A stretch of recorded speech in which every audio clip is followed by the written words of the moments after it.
안녕하세요. 전 서울에 사는 30대 여성입니다. 결혼한 지는 3년 정도 됐네요. 물론 지금은 이혼했지만요.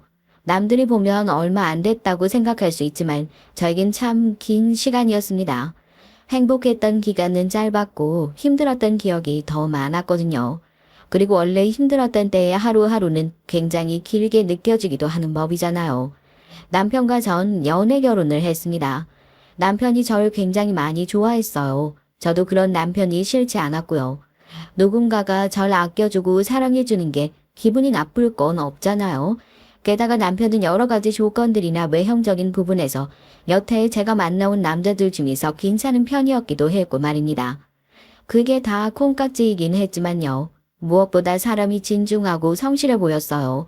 말도 함부로 하는 것 같지 않았고 또 남을 굉장히 많이 배려한다고 느껴졌거든요. 전 배려심이 있고 예의가 바른 사람이 이상형이었기 때문에 남편은 그 조건을 부합하는 사람이었습니다. 그래서 연애를 했고 결혼을 했어요. 그래서 남편이 좋은 사람일 거라 확신이 강했습니다. 남편은 흔히들 얘기하는 대기업을 다니는 사람이었어요. 대학을 이름만 얘기하면 다 아는 명문대를 나온 건 아니었지만 운이 좋은 케이스였죠. 그래서 늘 회사에서 자기가 제일 학벌이 좋지 않다고 얘기하면서 이렇게 말하곤 했습니다. 난 정말 운이 좋은 것 같아. 대학을 그런 곳을 나왔어도 이렇게 좋은 직장을 다녔잖아? 라고 말이죠. 그것도 제가 남편을 좋게 본 요소 중에 하나였고요. 그런 부분에 있어서 열등감을 느끼지 않고 자신은 운이 좋고 동료들이 다 똑똑한 점이 많은 사람이라 배울 점도 많고 열심히 하게 된다고 하는 것은 말입니다. 왜 생각 자체가 건강한 사람들 있잖아요. 남편이 딱 그래 보였어요. 물론 지금은 아니라는 걸 누구보다 잘 알아서 그때 남편을 그렇게 생각했다는 걸 떠올릴 때마다 어이가 없어서 웃음이 나오지만요. 그에 반해 전 학벌은 남편보다 좋기는 했지만 다니는 직장은 남편보다 좋지 않았습니다. 나름대로 탄탄한 중견기업에 다니곤 있었지만 굳이 남편과 비교를 하자면 그랬어요. 그래서 전 제가 남편보다 낫다는 생각을 해본 적이 없습니다. 과거에 무슨 대학을 나왔든 공부를 얼마나 잘하고 열심히 했든 그것보다 현재 무슨 일을 하고 있는지가 더 중요한 법이잖아요. 그래서 전 남편이 제게 열등감 같은 걸 느끼고 있다는 걸 전혀 몰랐습니다. 지금은 본인이 더 잘 나갔으니까요. 물론 조금 이상하다 싶었던 점이 아예 없었던 건 아니에요. 한 번은 이런 대화를 나눴던 적이 있습니다. 그렇게 좋은 대학 나오면 사람들이 우아하고 부러워하고 그러지 않아. 오히려 그렇게 좋은 대학 나와서 왜 대기업은 못 갔냐, 학교 가서 공부 안 했냐, 그러던데. 그리고 뭐 요즘 학벌 좋은 사람이 좀 많아야지. 난 안 좋잖아. 그래도 자기는 좋은 회사 다니잖아. 그런 얘기를 나눌 때 남편이 자신이 학벌이 좋지 않은 거에 대해 열등감을 느끼는 부분이 있나 하는 생각을 잠시 하기는 했어요. 하지만 반대를 놓고 생각하면 그렇게 좋은 대학을 나온 사람들과 결과적으로 같은 회사를 다니고 있다는 거니까 그거에 자부심을 느끼면 되는 거잖아요. 일단 전 그렇게 생각했기 때문에 남편이 그런 부분에서 열등감을 느끼고 있다는 건 정말 몰랐던 것 같아요. 그리고 결혼을 하기로 한 뒤 시어머니에게 첫 인사를 하러 갔을 때도 뭔가 찜찜한 구석이 있긴 했습니다. 네가 학벌이 더 좋다고 남편 무시하고 그러면 안 된다. 라는 말씀을 하시더라고요. 보통 그런 말을 그렇게 아무렇지 않게 하나요? 학벌이 더 좋은 사람이 그렇지 않은 사람을 깔볼 거라고 생각을 기본적으로 하고 있으니 그런 반응을 할 수 있는 게 아닌가 싶어서 마음이 조금 무겁긴 했던 것 같네요. 그게 마음에 걸리긴 했지만 그런 사소한 문제로 결혼을 없던 일로 하거나 그러진 않았어요. 일반적으로는 그래서 저도 생각 없이 결혼하기는 했지만요. 만약 지금 결혼을 준비하는 분 중에 마음에 조금 걸리는 부분이 있는 분들은 끝까지 확인해보라는 얘기를 하고 싶네요. 저처럼 후회하지 말고 말이죠. 아무튼 남편과 전 그것 외엔 별다른 걸리는 것 없이 평화롭게 결혼했습니다. 신혼 땐 좋았어요. 제가 알고 좋아하던 남편의 모습과 크게 다르지 않았고 말이죠. 하지만 시간이 지날수록 점점 본 모습이 나왔습니다. 1년 정도 지나니까 이기적인 모습들이 하나 둘 보이기 시작하더라고요. 예를 들면 이런 거였어요. 나 오늘 김치찌개 먹고 싶어. 오늘 식사 당근은 자기 아니야? 아, 하루 정도는 해줄 수 있잖아. 나 오늘 정말 당신이 해주는 김치찌개가 먹고 싶어서 그래. 그래? 알았어. 저희 부부는 맞벌이이기 때문에 식사 당번을 정해놓고 요리를 했거든요. 사실 이것도 결혼할 때 남편이 먼저 그렇게 하자고 얘기한 거였습니다. 그걸 나름대로 1년간은 잘 지켜오고 있었어요.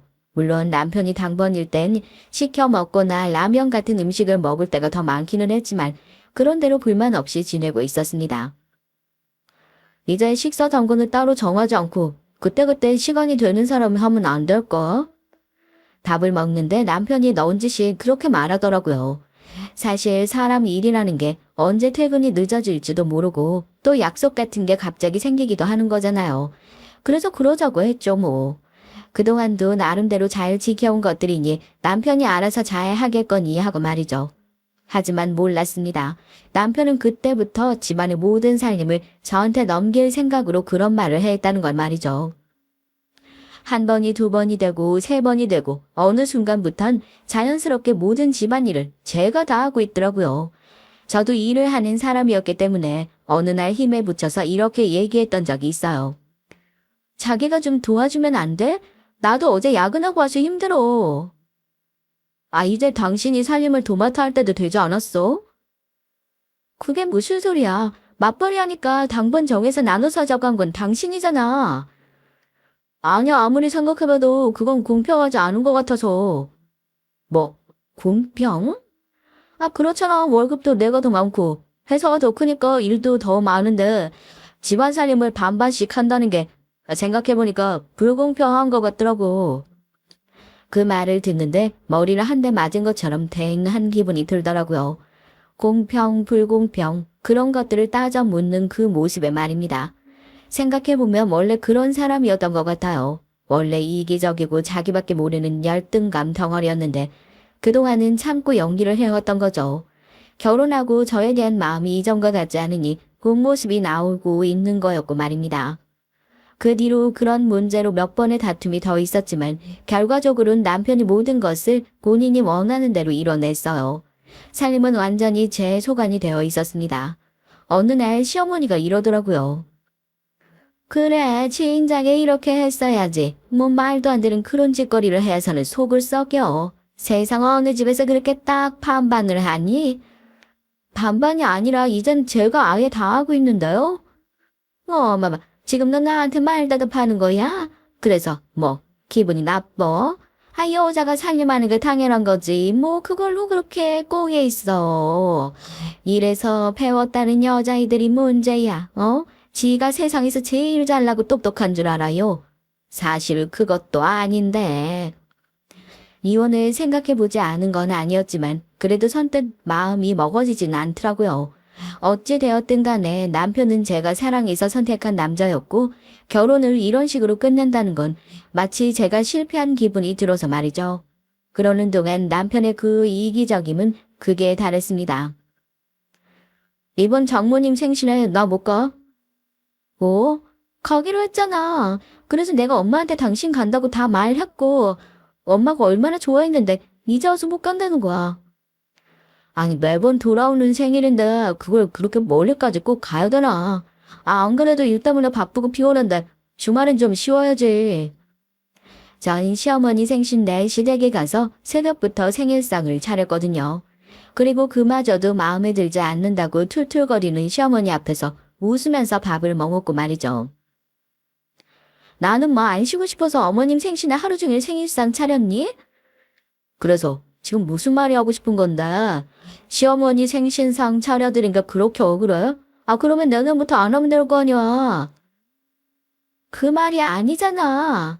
아, 그러면 뭔데? 대화가 통하지 않았습니다. 벽이랑 얘기한다는 게 이런 걸 말하는 건가 싶더라고요.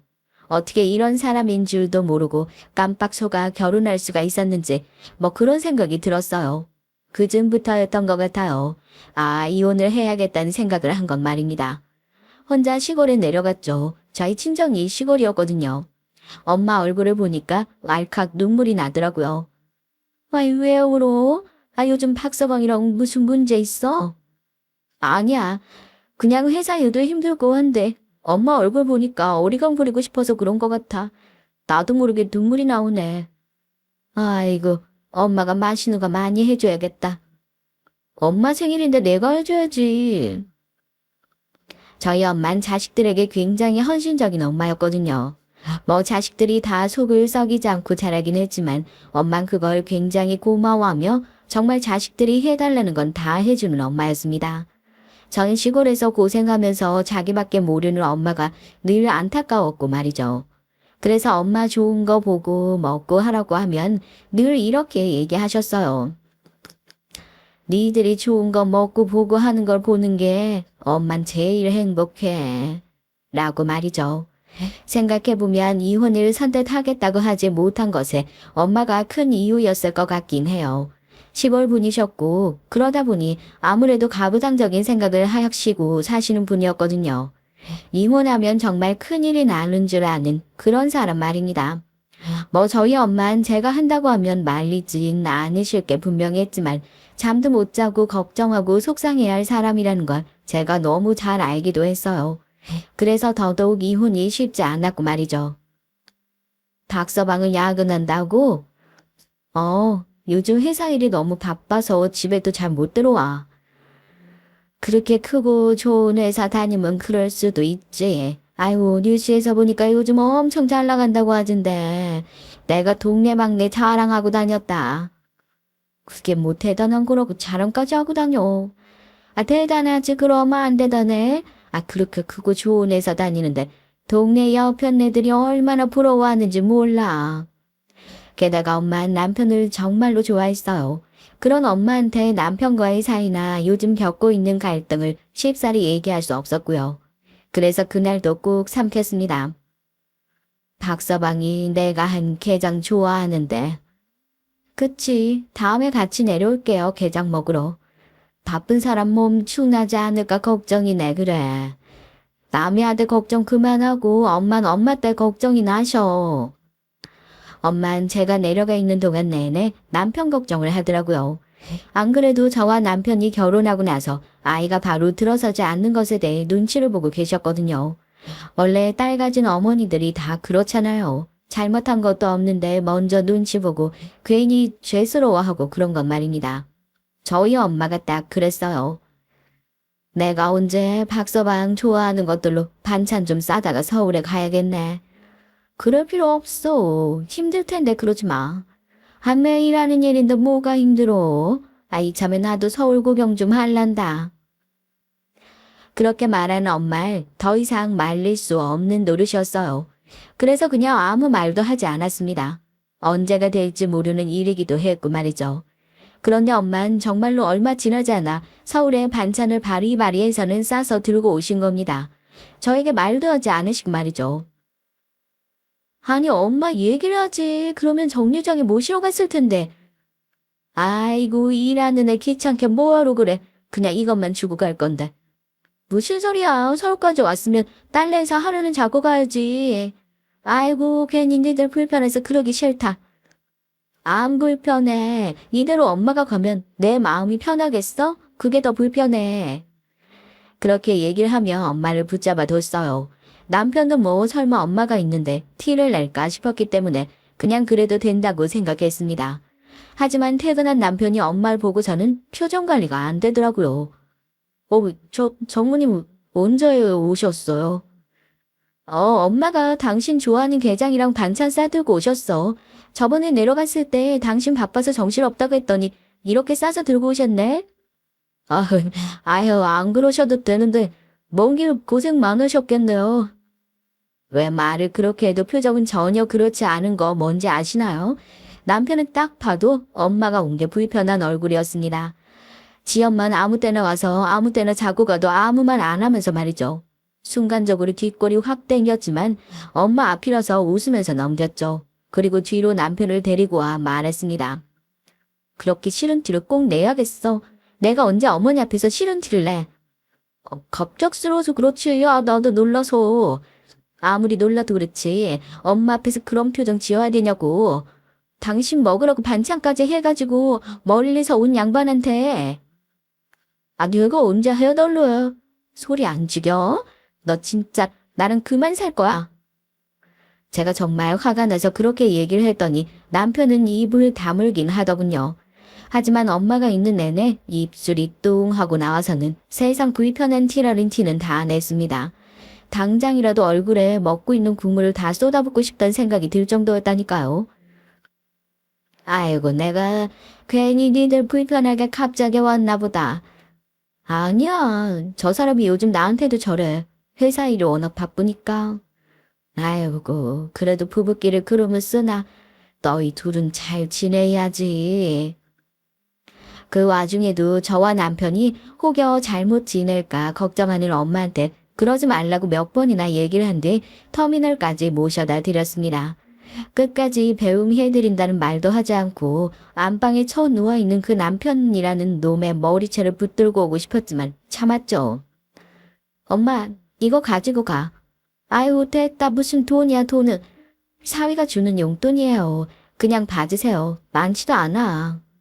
아유, 얼마 전에 생일에도 줬잖아. 아이, 그건 내가 준 거고, 이건 사위가 준 거래도 그러네.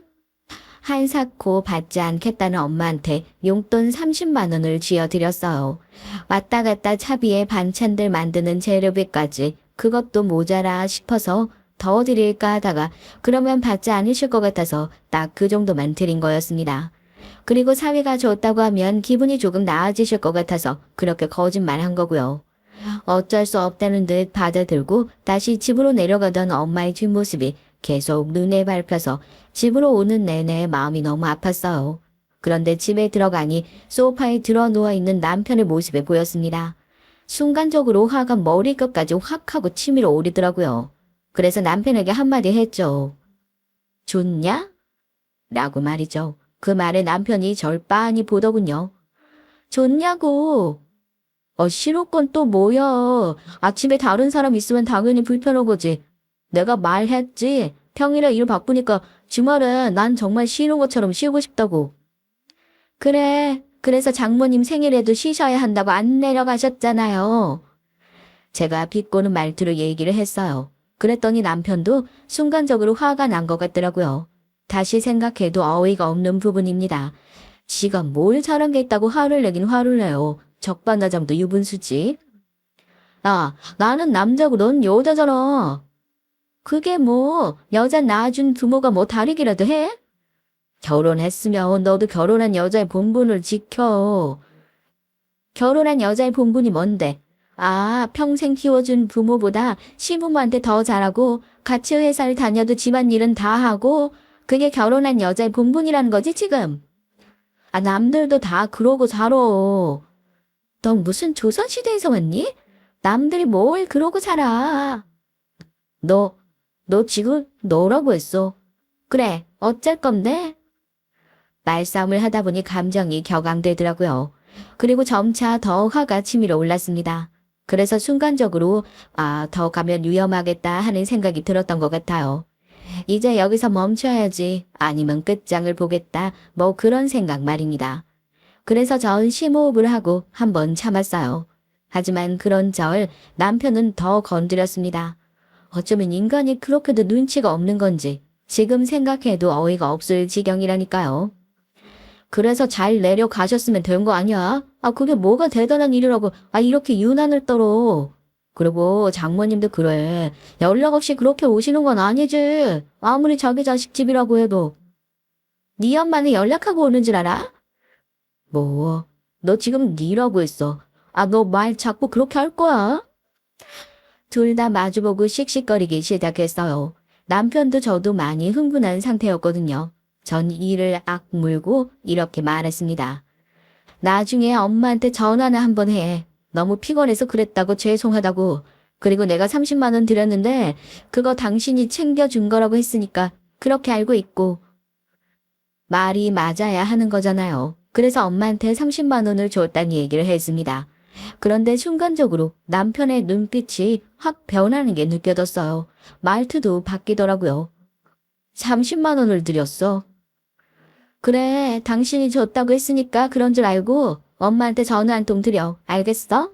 사위 주겠다고 반찬해서 그렇게 바리바리 싸들고 왔는데 감사하단 말은 해야 될 거 아니야. 그리고 바로였습니다.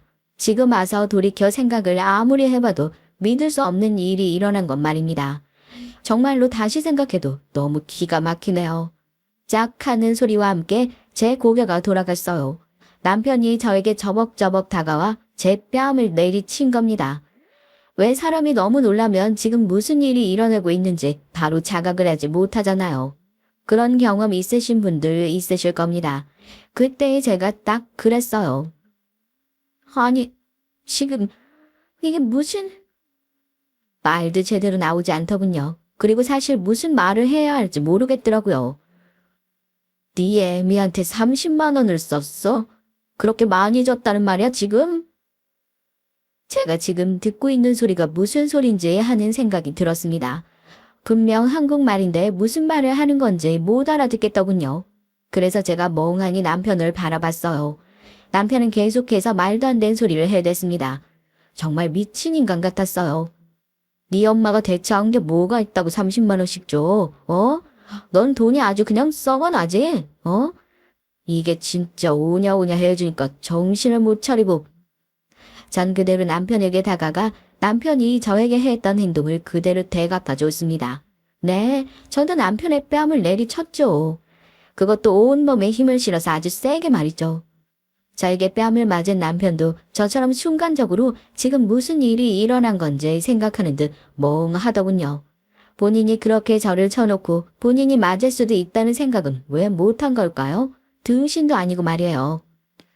너 지금 나 쳤어? 미쳤어? 돌았어? 제정신이야? 그래, 너 쳤다. 그러는 넌 돌아서 미쳐서 나를 쳤니? 이게 진짜 죽으려고. 그래, 어디 죽여봐 이 개자식아. 넌 지금 네 장모가 시골에서 네가 좋아한다는 반찬 바리바리 쌓아서 들고 온 거 고맙지도 않지? 그리고 거기에 네 돈도 아니고 내가 번 돈 내 돈으로 용돈 드렸다는데 그게 그렇게 아깝니? 내가 네 돈 뺏어서 줬냐고.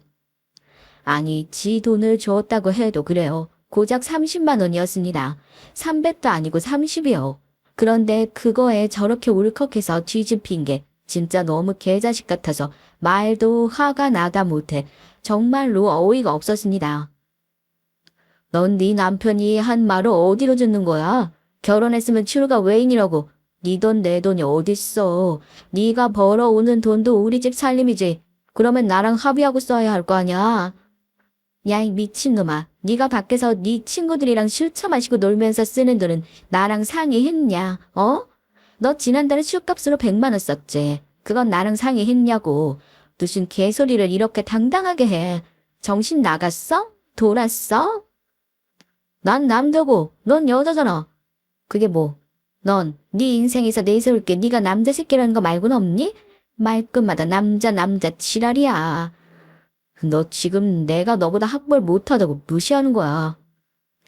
얘기가 왜 거기를 튀는지 모르겠더라고요.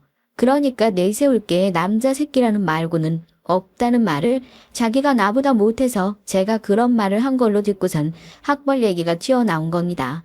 자격지심도 그 정도면 병인데 말이죠. 그간 학벌로 저에게 얼마나 열등감을 느껴왔는지 단번에 느낄 수 있는 대목이었던 것 같아요. 너 나한테 열등감 있니? 여기서 학벌 얘기가 왜 나와? 야! 남편은 제 입에서 나온 학벌과 열등감이란 말에 눈이 돈 듯 했어요. 말 그대로 제 어깨를 밀쳐 제가 넘어졌거든요. 미친놈이 뺨을 때리는 것도 모자라서 그런 짓까지 한 겁니다.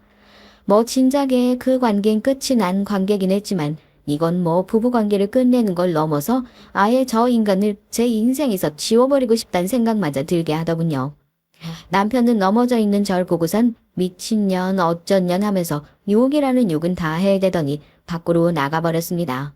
전 남편이 나가고 아무도 없는 거실에 앉아 한동안 울었던 것 같아요. 정말 서럽고 또 서러웠습니다.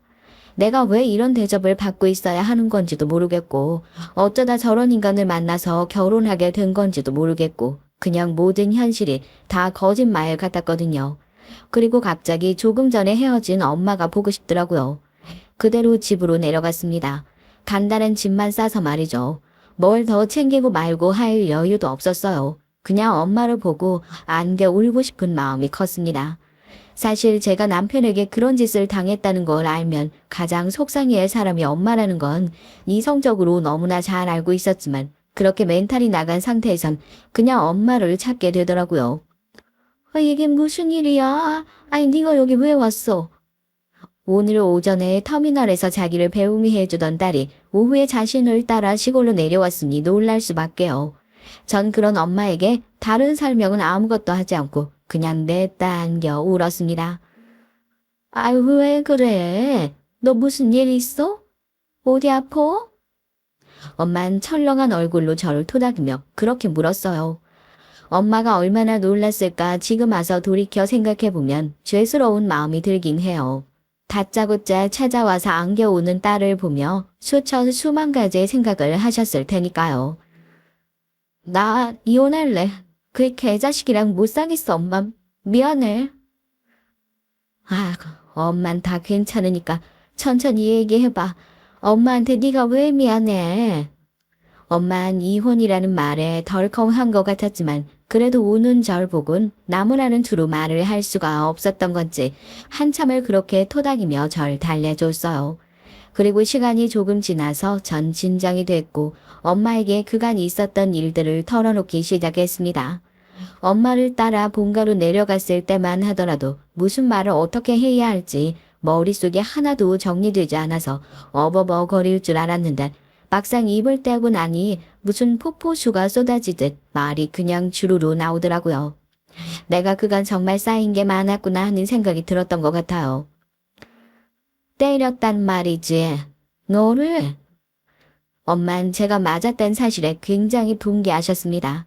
제가 태어나서 그렇게 화가 많이 난 엄마의 모습은 처음 봤거든요. 사실 저도 놀랄 정도였어요. 내가 이 개자식을 가만 두나 봐라. 어디 남의 집 귀한 딸을. 엄마, 나 그 인간이랑 도저히 같이 못 살겠어. 당연한 거지. 그런 놈이랑 어떻게 같이 살아? 엄마는 남편을 욕하기 시작했습니다. 엄마의 입에서 그런 험한 말이 나오는 것도 처음 들었던 것 같아요.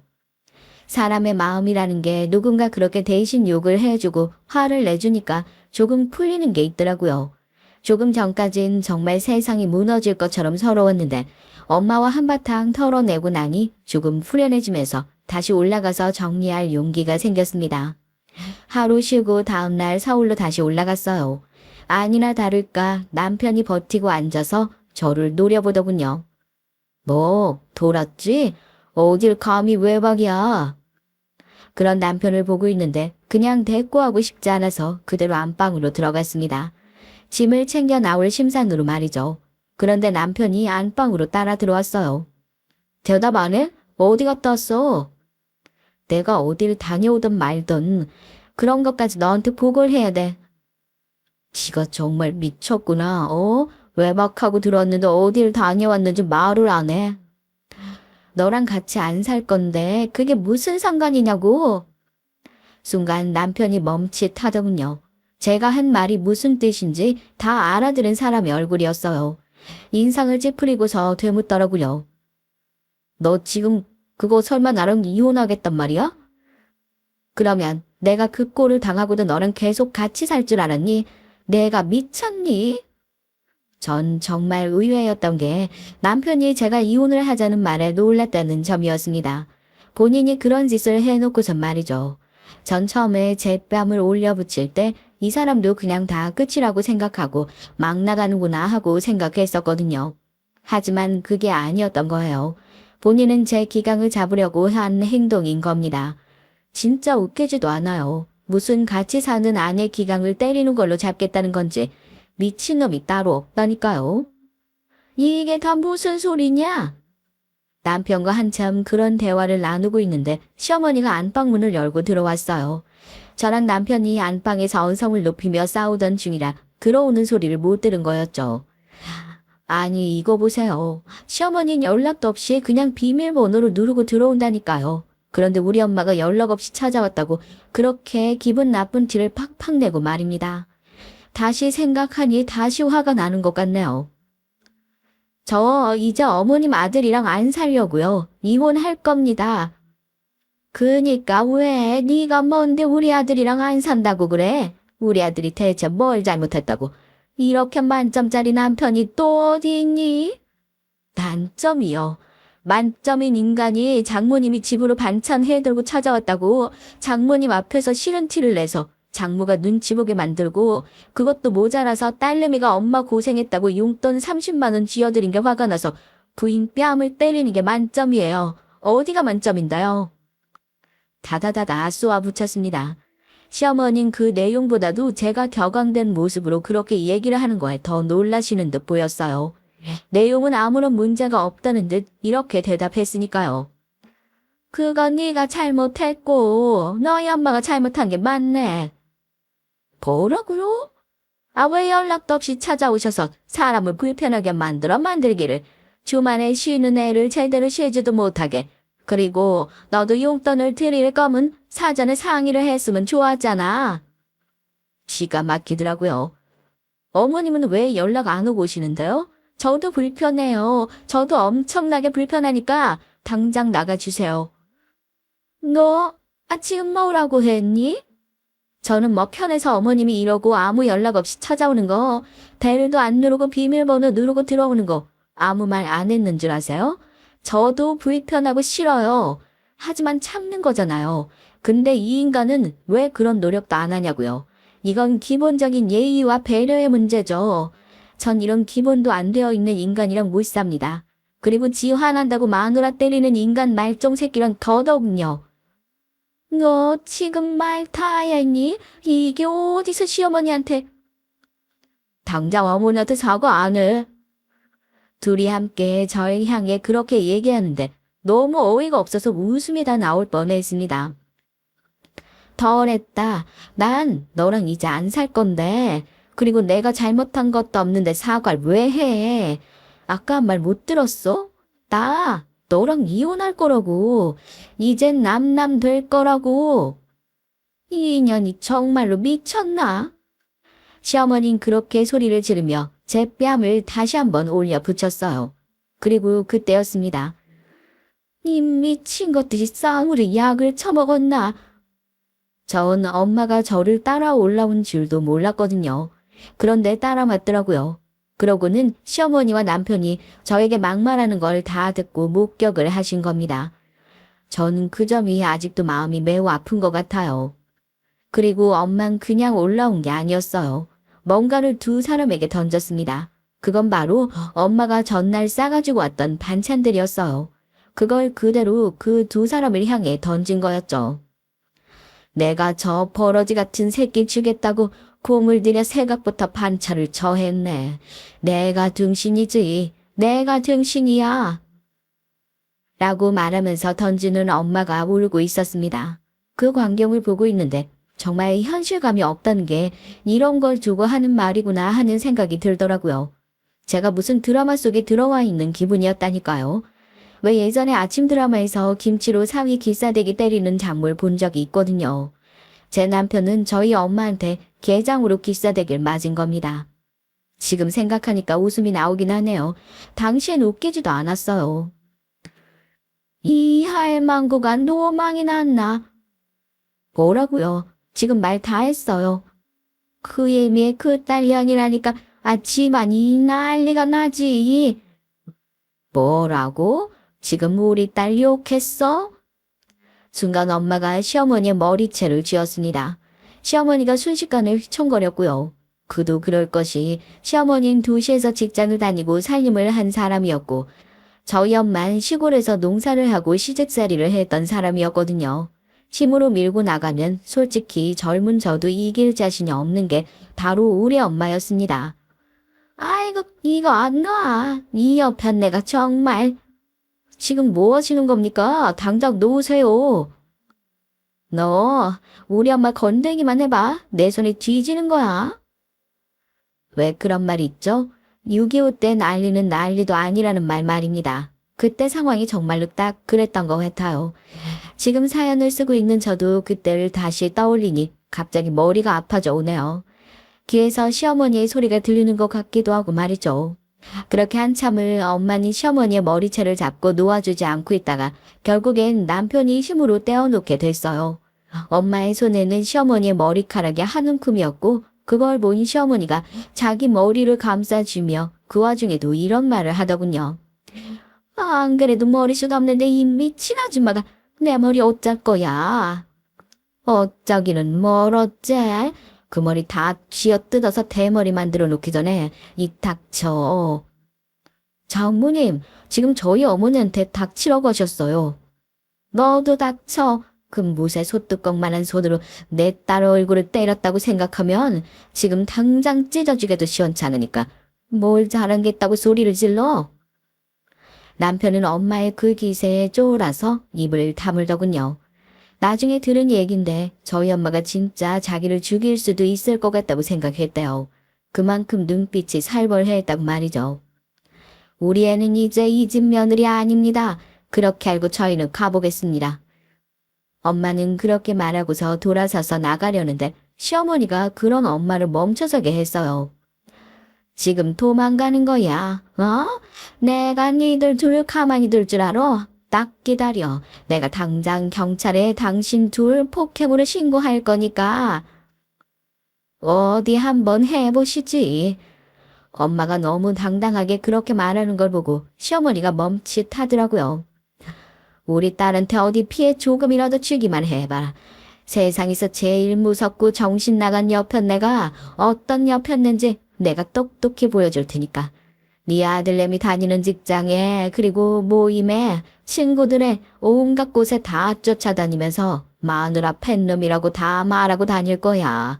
저 망할 놈 직장 앞에서 1인 시위도 할 거고 내가 못할 것 같아? 제가 봐도 우리 엄만 진짜 정말로 할 수 있는 사람 같았거든요. 그리고 시어머니와 남편도 그럴 것 같았나 보더라고요. 입을 바로 다문 걸 보면 말이죠. 뭘 잘한 게 있다고 신고니 뭐니 나불거려? 너도 네 동네에서 제대로 얼굴 못 들고 살게 해줘봐 어디?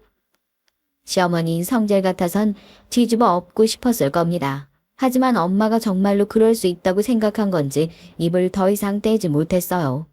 엄만 저에게 짐을 챙기라고 손짓했고 전 대충 급한 것만 챙겨 들고서 그 집을 나왔습니다. 그러는 동안 그 두 사람은 저와 엄마에게 아무 말도 하지 못했고 말이죠. 그렇게 집을 나와 경기도에 있는 여동생네 집으로 갔어요. 여동생이 경기도에서 혼자 살고 있었거든요. 거기에 직장을 잡은 상태였습니다. 갑작스러운 저와 엄마의 방문에 여동생은 많이 놀랐지만 저와 엄마에게 있었던 일을 다 듣고선 왜 자기를 부르지 않았냐며 대뢰 화를 내더군요. 본인이 있었으면 절대 거기서 끝내지 않았을 거라고 말이죠. 그리고 며칠간은 여동생 내에서 먹고 자며 출근했어요. 그러는 와중에 변호사를 만나 이혼에 대한 상담을 받고 말이죠. 제가 그렇게 며칠을 바쁘게 지내는 동안 남편에게선 연락이 오지 않았습니다. 한창 바쁜 일이 정리되고 이젠 이혼하려면 연락이든 뭐든 해봐야 하지 않을까 하던 때에 남편에게서 연락이 왔어요. 사실 전 정말로 바빠서 연락하지 않은 거였는데 남편은 자존심 세운다고 먼저 연락을 안 했더라는 걸 나중에 알게 됐지만요. 합의 이혼하자. 그동안 내가 당했던 일에 대한 정신적인 피해 보상은 해줘야지. 네가 정신적인 피해를 본 게 뭔데? 그날 분풀이 다 한 거 아니었어? 그건 그거고 네 입으로 살림 반반씩 하자고 해놓고 약속 안 지키고 날 무슨 몰상식한 여자 취급한 거 그리고 여자가 살림하는 게 당연하다고 숨쉬듯 무시하고 집안일 당연하다 세뇌시킨 거에 대한 보상. 그런 걸 누가 보상으로 해주냐? 지나가는 사람들한테 물어봐라. 단어만 비웃어. 변호사는 아니라던데? 뭐. 남편은 제가 변호사까지 만났던 사실에 굉장히 놀란 듯 했습니다. 살림 반반씩 하기로 한 거 우리 그때 각서 쓴 거 기억 안 나니? 야 그건 장난으로. 난 장난 아니었는데? 결혼하기 전에 결혼하면 살림은 반반씩 하자고 각서를 썼었거든요. 그것도 남편 본인이 먼저 말을 꺼내서 지가 쓰자고 해서 쓴 거였습니다. 그게 그런 식으로 유용하게 쓰일진 그때는 상상도 하지 못했지만 말이죠. 그리고 그 뒤에 네가 톡으로 매번 저녁 뭐 먹고 싶다. 오늘은 저녁 당신이 해라. 이렇게 남겨놓은 게 수두룩하거든. 그게 증거가 되고도 남는다네. 너 진짜 이렇게까지 해야겠어. 원래는 이렇게까지 할 생각 없었는데 그날 네 엄마랑 네가 나랑 우리 엄마한테 한 짓 생각하니까 그렇게까지 해야겠더라고. 니네 엄마가 한 짓은 생각 안 해? 네 엄마랑 네가 먼저 선빵 친 거잖아. 지금 와서 돌이켜보면 참 유치한 단어들을 뱉으며 싸웠던 것 같긴 해요. 근데 원래 싸움이라는 게 유치한 거 아니겠어요. 남편은 처음엔 절대 위자료를 줄 수 없다고 버팅기더니 본인도 여기저기 물어보고 나선 소송으로 가면 질 확률이 높다는 얘기를 들었는지 적정선에서 합의를 보자는 연락이 왔습니다. 많진 않았지만 그래도 위자료를 받고 기존에 함께 집을 샀던 것도 반반 나눠서 분할을 깨끗하게 마친 이후에 이혼을 할 수 있었죠. 전 그러고 난 뒤는 남편과 시어머니에게 관련된 소식은 아예 들으려고도 하지 않았습니다. 그들을 떠올리는 것만으로도 짜증이 나고 그 당시의 일들이 떠올랐거든요. 그래서 그냥 없는 사람인 것처럼 마치 제가 결혼을 한 적이 없었던 것처럼 그렇게 생각하려고 일부러 더 노력했던 것 같아요. 그런데 예상하지 못했던 곳에서 남편과 시어머니의 소식이 들려왔습니다. 이 인간들이 누구 신사를 또 망치려고? 엄만 저처럼 소식을 끊고 사시는 게 아니었나 보더라고요. 여기저기에서 물어물어 어떻게 지내고 있는 건지 소식을 듣고 있었던 모양입니다. 몰랐는데 저희 엄마가 한번 화가 나면 끝장을 보다 못해 물고 놓지 않는 타입의 사람이더라고요. 왜? 무슨 일인데? 글쎄 사원을 본다지 않니? 어느새가 아가씨 인생 망치려고 그러는 건지. 이제 우리랑 상관없는 사람인데 신경 쓰지 마. 우리도 그런 인간들 더 이상 생각하지 말고 살자, 응?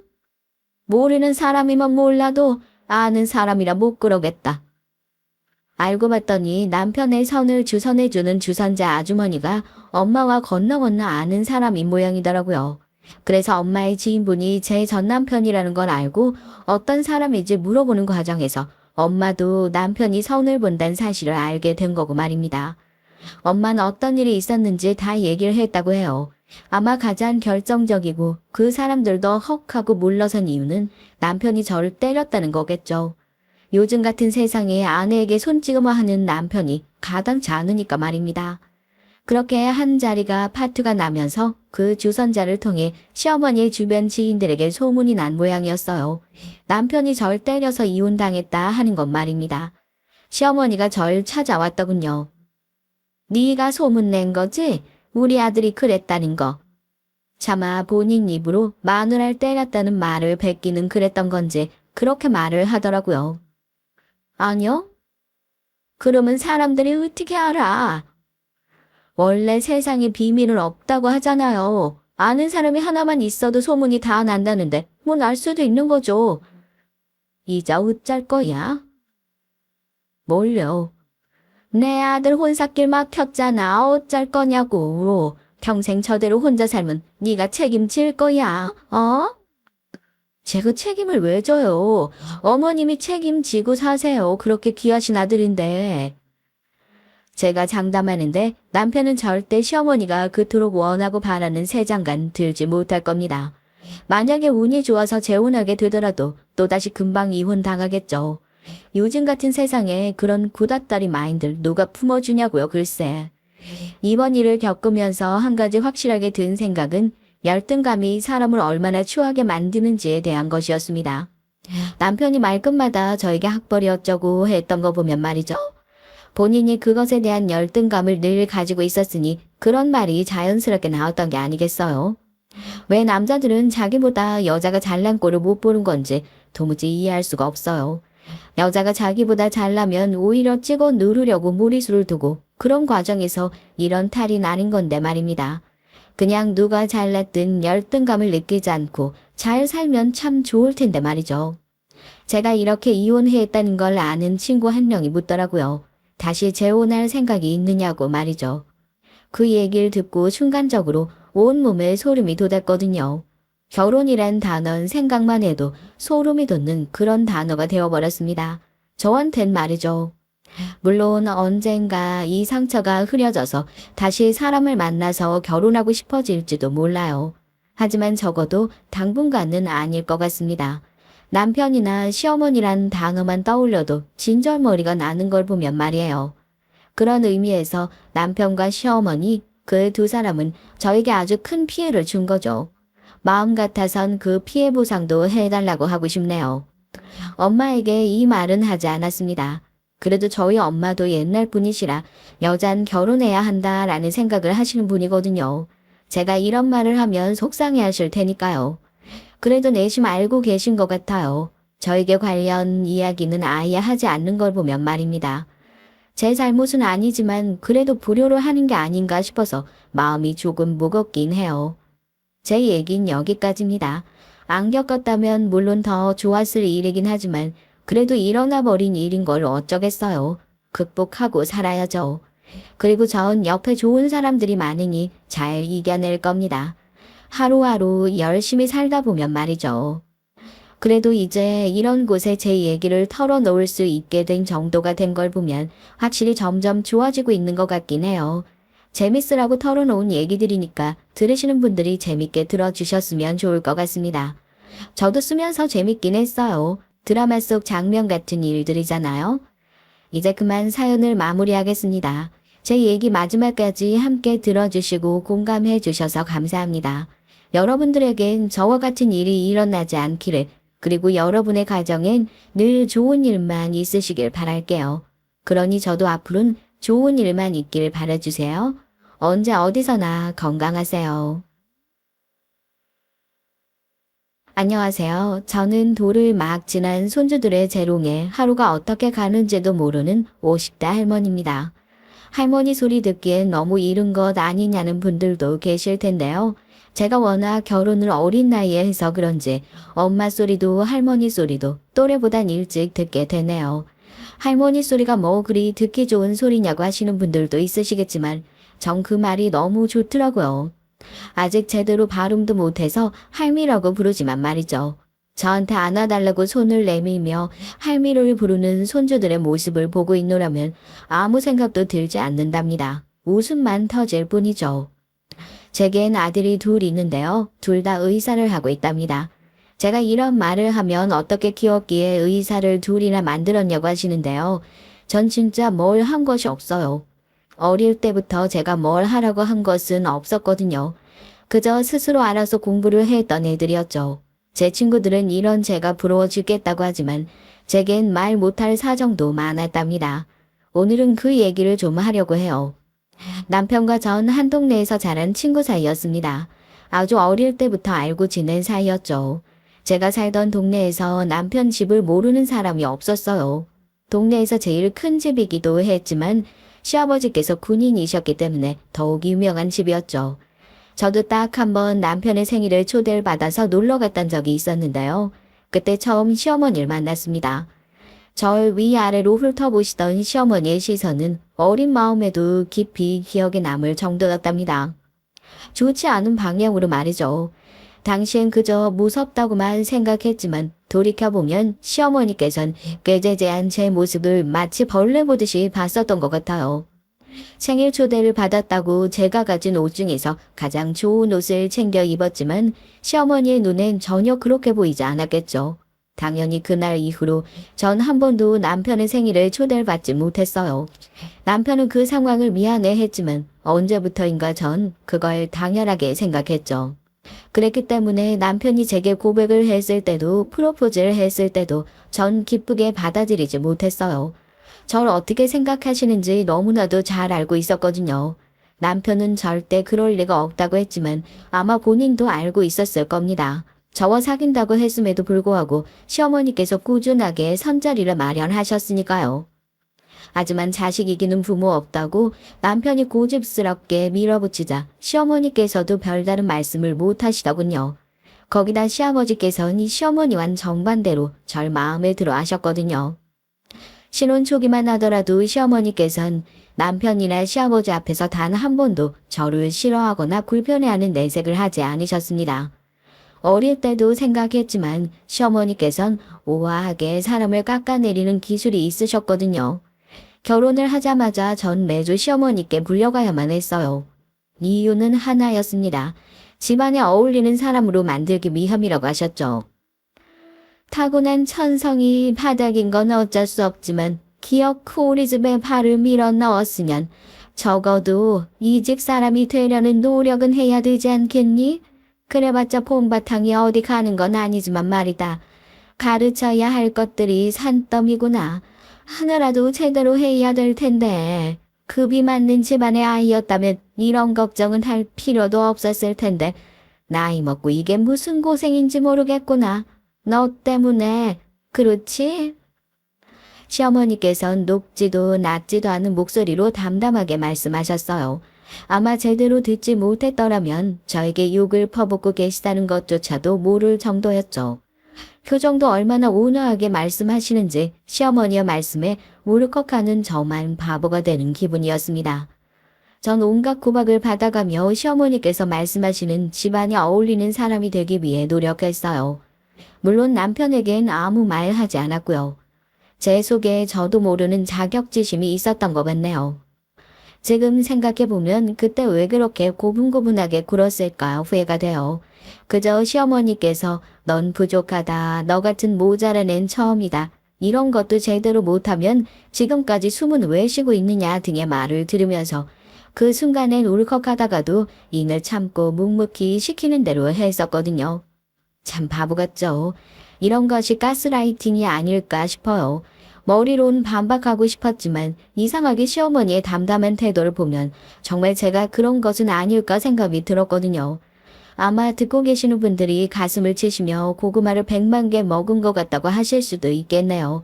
저도 제가 왜 그렇게 바보 같았는지 모르겠어요. 이런 저의 행동은 남편이 눈치채면서 그만두게 됐습니다. 정말 우연이었죠. 다도를 배우러 간다는 제 말에 남편이 절 데리러 왔거든요.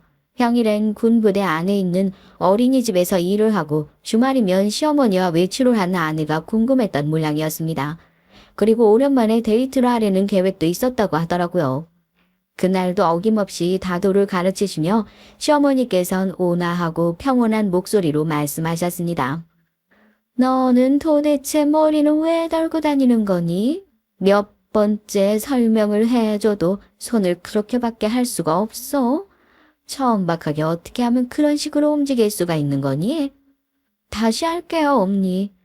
다시 한다고 달라질까? 너같이 미련하고 머리 나쁜 앤 처음이구나.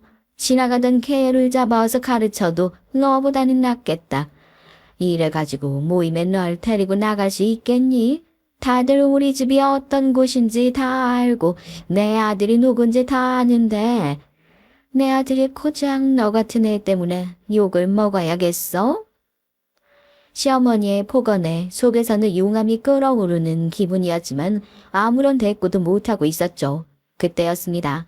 갑자기 문이 열리면서 벌겋게 달아오른 얼굴을 하고 있는 남편이 이를 악물고 뭐하는 짓이냐고 하더군요. 시어머니께선 많이 놀란 얼굴을 하시곤 어떻게 이 시간에 여길 왔느냐고 물어보셨어요. 남편은 그동안 절 불러서 계속 이런 식으로 말씀하셨던 것이냐며 불같이 화를 냈죠. 처음엔 당황하던 시어머니께선 이내 평정을 되찾곤 무슨 소리를 하는지 모르겠다는 얼굴을 하셨습니다. 남편은 그런 시어머니의 모습에 기가 찬지 헛웃음을 짓더군요. 저 역시 순식간에 달라지는 이 시어머니의 얼굴을 보며 정말 대단하다는 소리가 저절로 나왔고요. 남편은 대화를 다 들었다고 하면서 앞으로 절 불러낼 생각은 꿈에도 하지 마시라고 엄포를 놓았습니다. 시어머니가 며느리를 가르치겠다는데 네가 왜 나서? 남자가 나설 짤이 아니다. 남자고 여자고 며느리이기 전에 이 사람도 장인 어른의 딸이에요. 남의 집 딸을 데려다가 그렇게 함부로 말씀하실 자격 없으시죠. 전 어머니가 이렇게 하실 수 있는 분인 줄 몰랐습니다. 네가 불렀니? 왜 나한테 잔소리 듣는 것이 그렇게 억울했어? 그래서 이런 일을 만들어서 모자 사이를 이간질이라도 할 생각이었니? 무식한 줄 알았는데 머리를 쓰기도 하는구나 너도. 어머니, 전 그이가 오는 줄 몰랐어요. 오늘도 어머니랑 다도 수업을 다녀오겠다고 말하고 나온 건 맞지만 여기 올 줄 정말 몰랐어요. 됐다. 네 목소리 더 듣고 있다간 내 기가 썩을 것 같으니까 이만 가버렴. 어머니, 진짜 마지막까지 그렇게 말씀하실 거예요? 시어머니께서 남편의 외침에도 뒤도 한번 돌아보지 않고 방을 나서셨습니다. 남편은 가만히 있는 제 손을 붙들곤 도대체 왜 지금껏 말하지 않았느냐고 호통이었죠. 묵묵하게 참고 있는 것이 전부가 아니라는 말과 함께 제가 시어머니께 그런 소리를 들을 이유가 조금도 없다고 말해줬어요. 하지만 저도 머리론 충분히 알고 있었기 때문에 그저 고개만 끄덕일 뿐이었습니다. 남편은 그런 제가 하루아침에 달라질 것이라 기대하고 있진 않았지만 주말이 되면 절 데리고 영화니 공연이니 전시회 등을 다니면서 제가 부정적인 생각을 하지 않도록 도와줬어요. 제가 완전히 달라질 수 있는 계기가 되었던 건 아이를 가지면서였습니다. 뭔가 정신이 번쩍 들었다고나 할까요? 첫 애를 가지면서 엄마로서 이렇게 나쁜 생각을 해서는 안 되겠다 싶더라고요. 누군간 태교가 아무런 소용없다고 하시지만 전 엄마와 아이가 연결되어 있다고 생각하면서 제가 긍정적이고 좋은 생각을 해야 아이도 영향을 받을 것이라고 믿고 있었어요. 그래서 앞으로 태어날 아이를 위해서도 저 스스로가 떳떳해야겠다는 생각이 들었습니다. 이런 생각으로 스스로를 무장하고 있을 무렵 시어머니께선 선물을 한가득 챙겨서 집으로 오셨어요. 임신 초기라 조심하고 있던 시점이었는데 어머니께서 지금부터 부지런히 챙기라고 하시면서 종이 가방을 여러 개 가지고 오셨죠. 사연을 듣고 계신 분들은 어떤 선물을 가져오셨을 것 같으세요? 영양제? 아니면 아기 옷을 만들 수 있는 재료? 태교 동화? 여러분이 무슨 생각을 하고 계시는지 모르겠지만 아마 제 얘기를 들어보시면 깜짝 놀라실 겁니다. 시어머니께서 제게 주신 건 고등학생들이 보는 영어 단어장과 수학의 정석이라는 책이었어요. 고등학교 다니면서 지겹도록 본 책을 다시 보니 기분이 이상하더라고요. 저희 시어머니가 임신한 며느리에게 이런 것을 선물로 주는 의도가 뭔지 전혀 상상이 되지 않았습니다. 시어머니께서는 의아해하는 절 보면서 말씀하셨죠. 아이 머린 엄마를 닮는다고 하는데 널 닮았다가 전응아밖에 더 태어나겠니?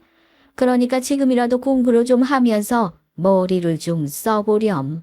평생 써본 적 없겠지만 이렇게라도 해야 애들이 평균으로는 태어나겠지. 그리고 이 음악은 아침에 일어나자마자 그리고 자기 전에 30분 이상 듣고 뇌를 활성화하는 데 도움이 된다고 하니까 절대 빼놓지 말고 듣고 있으렴. 어머니, 이런 거 아니라도 저 충분히 뱃속 아이를 위해서 노력하고 있어요. 그러니까 그대로 가져가세요. 이런 거 없어도 괜찮으니까요. 우리 집안 5점으로 너 하나 가지고는 부족하니?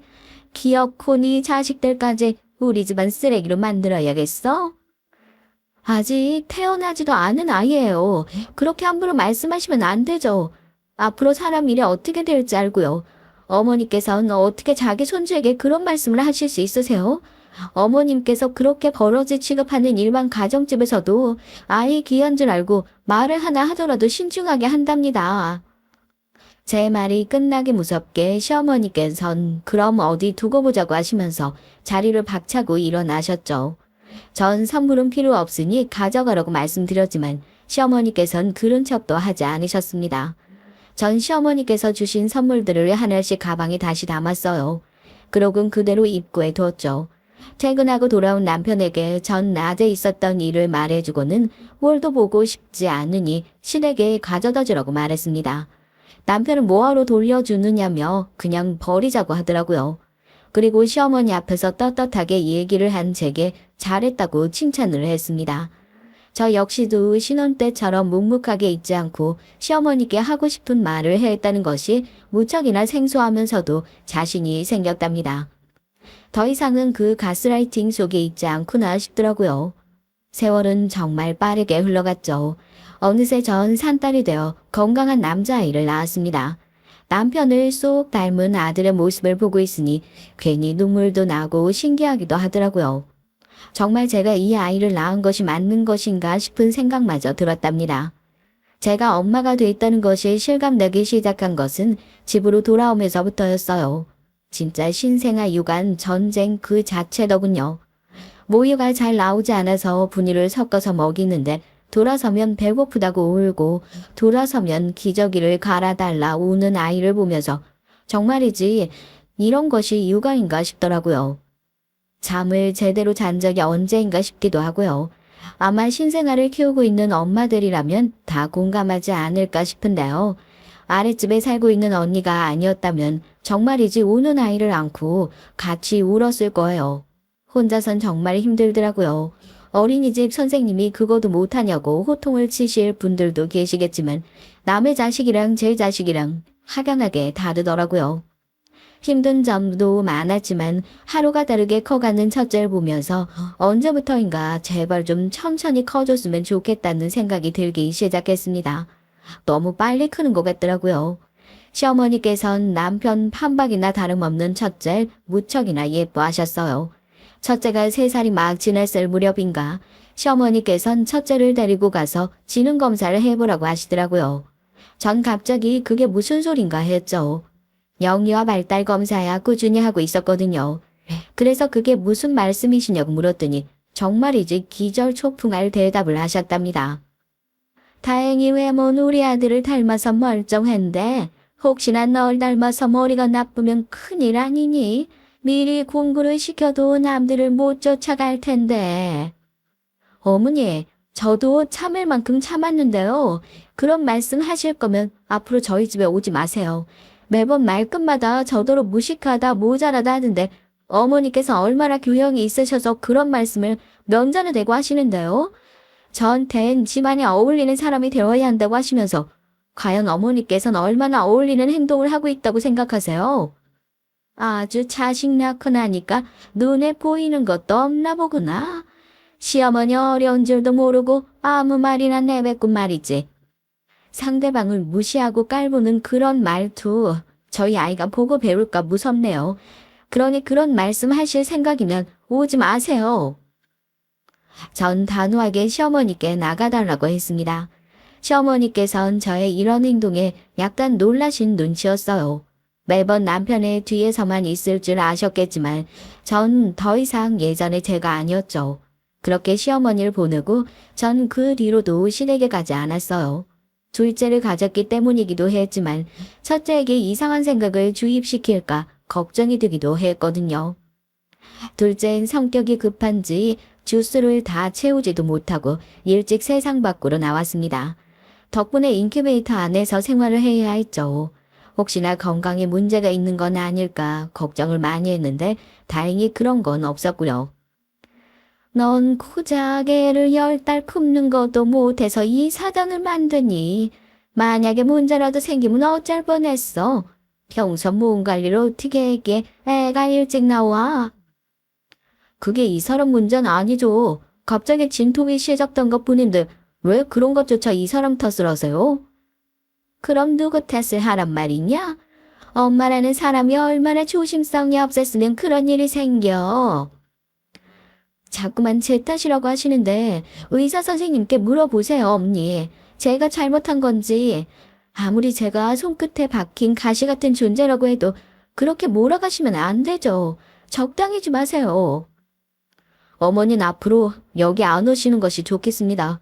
오셔서 자꾸 억지만 부리시고 제 앞에서도 그런 말씀하시는데 저 없는 곳에선 얼마나 더 하셨을까 상상도 안 되네요. 이만 가세요, 어머니. 남편은 시어머니 억지에 진절머리가 난다며 내쫓다시피 어머니를 밖으로 모셨죠. 그 뒤로 몇 번은 더 시어머니께서 오고 싶어 하셨지만 저도 남편도 단호하게 거절을 했답니다. 이날 일이 기폭제가 된 것인지는 모르겠지만 남편은 그 뒤로 시댁에 저희 가족 전부가 가는 것을 못마땅해 했어요. 자꾸만 혼자 다녀오겠다고 했죠. 시댁에선 아이들이 보고 싶다는 말씀을 많이 하셨는데 남편은 특별한 기념일이 아니고서야 절대로 시댁에 가지 말라고 당부를 하더라고요. 아이들이 커가면서 전 아이들이 많은 경험을 하고 많은 것을 생각할 수 있으면 좋겠다 싶었습니다. 특히 토요일마다 도서관에서 하루를 보냈는데 그 시간을 제일 좋아하더라고요. 다른 아이들은 장난감에 만화만 보고 있다는데 기특했죠. 하지만 이런 저의 교육 방법이 시어머니의 눈엔 차지 않으셨어요. 그날은 시아버지의 생신이라 일식집에서 모이기로 했거든요. 전 아이들과 외출할 때 보고 싶은 책을 2권씩 챙겨서 가는 편인데요. 그날은 첫째가 도서관에서 빌린 책을 챙기더라고요. 전 책을 깨끗하게 잘 챙겨야 한다고 하고는 늘 들고 다니는 가방에 넣어주었죠. 둘째는 그림만 보는 수준이지만 그래도 형이 보면 옆에서 자기도 책을 보겠다고 떼를 쓰는 아이라 그림책도 챙겼고요. 시아버지께서는 어떻게 볼 때마다 이렇게 무럭무럭 자라는지 모르겠다고 감탄을 하셨습니다. 시어머니께서는 이런 중요한 자리에 옷도 제대로 고를 줄 모르냐며 타박을 하셨지만 전 그냥 흘려 넘겼어요. 식사가 시작되고 아이들은 금방 배가 부른지 책을 꺼내서는 둘이서 소곤거리며 보기 시작했습니다. 중간중간 제게 물어보기도 했지만 자기들끼리 너무 얌전하게 잘 앉아 있었죠. 형님은 어떻게 저렇게 얌전하게 있을 수 있냐며 자신의 아이들이랑 비교가 된다고 부러워하셨지만 전 오히려 너무 앉아만 있으려고 해서 고민이라고 말하며 나름 화기애애한 시간을 보내고 있었답니다. 그때였어요. 너희 집이 그렇게 궁핍하니? 둘이서 벌면서 도대체 돈은 다 어디다 쓰는 거야? 혹시 너 우리 아들 몰래 친정에 돈 갖다 주고 그러니? 어머니, 무슨 말씀을 하시려고 그러세요? 저희 충분히 잘 지내고 있고 설사 저희가 장인어른께 용돈을 챙겨드린다고 해서 문제가 되는 것도 아니잖아요. 남편의 말에 시어머니께선 정말 친정에 돈을 보내주느냐며 놀란 목소리로 말씀하셨어요. 당시 아버지께서 일을 하시다가 손을 좀 다치는 바람에 집에서 쉬고 계셨거든요. 그래서 생활비를 조금 챙겨드리긴 했었는데 그게 무슨 문제가 된다곤 전혀 생각을 해보지 않았던 전 시어머니의 그런 반응이 달갑지 않았습니다.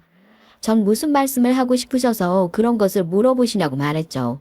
저도 모르게 날선 반응을 보여 민망하긴 했지만 그래도 내색하지 않으려고 애썼답니다. 시어머니께선 그 문제는 나중에 얘기하자고 하시더니 첫째가 보고 있는 책이 뭐냐고 물어보셨어요. 오늘 낮에 도서관에서 읽어보더니 너무 재밌다고 하게 빌렸는데요. 무슨 문제라도 있으세요? 그 책 그거 얼마나 한다고 더럽게 다른 사람들 손때나 묻은 책을 보게 만들어? 서점 갈 돈 없어? 서점 갈 돈이 없는 게 아니라 전 아이들이 도서관에서 배울 것들이 많다고 생각하기 때문에 아이들과 함께 갔고 아이가 원해서 책을 빌렸을 뿐이에요. 그게 비난받을 일은 아닌 것 같은데요. 그래, 말 잘했다. 도서관 좋지.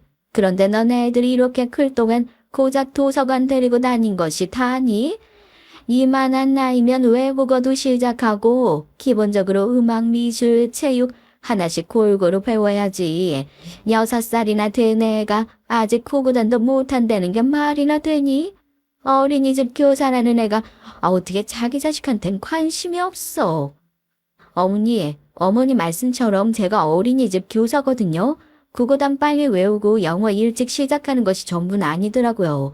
어머니 말씀도 일리가 있지만 전 그렇게 키우고 싶지 않아서요. 제 대답에 식사 자리 분위긴 180도로 변해버렸습니다. 방금까지 웃으며 이야기를 나누던 다른 가족들의 시선이 집중되는 것이 느껴졌어요. 아이들 교육을 두고 시어머니와 저의 설전은 계속됐습니다. 결국 화를 참지 못한 시어머니께서는 앞으로 아이들 교육은 자신이 맡아서 챙길 테니 당장 내일부터 아이들을 본가로 보내라고 말씀하셨어요. 당연히 전 못한다고 대답했죠. 당신이 나설 자리가 아니야. 애들 엄마가 어련히 잘 키울까? 당신은 가만히 있어요. 여보, 속 편한 소리 하고 계실 상황이 아니에요. 제가 뭐라 그랬어요? 이 집안에 어울리는 아이가 아니라고 했죠.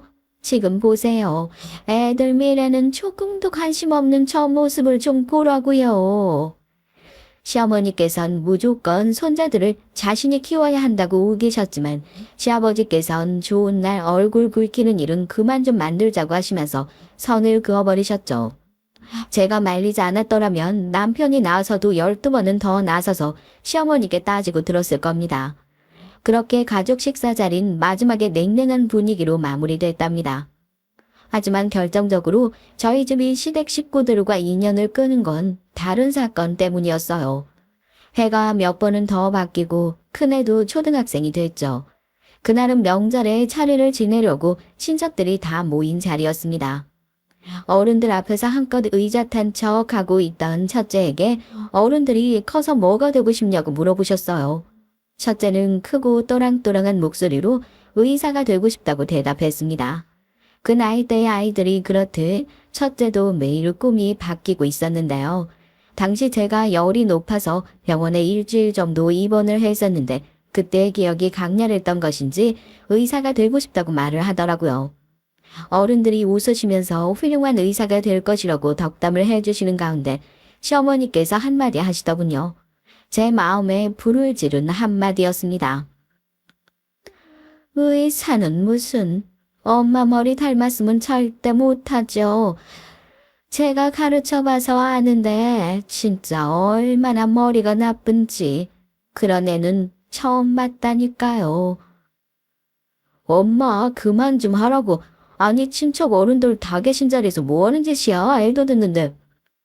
내가 뭘 틀린 말하고 있는 것도 아닌데.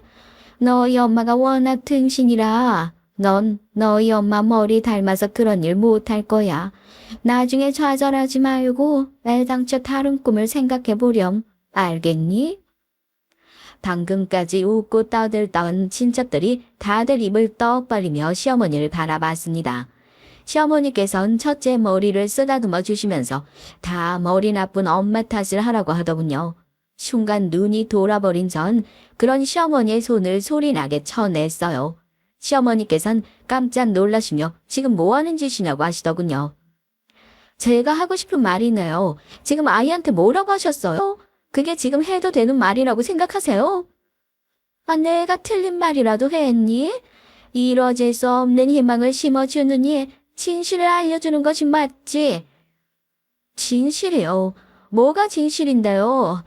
정말 어머니 징글징글하네요. 어머니께서 매번 집안 타령하시는데요.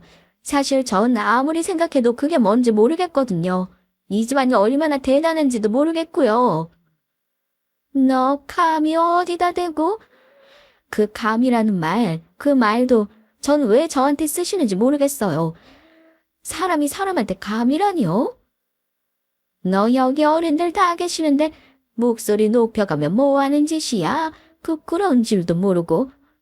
어머니야말로 부끄러운 줄 아셔야죠.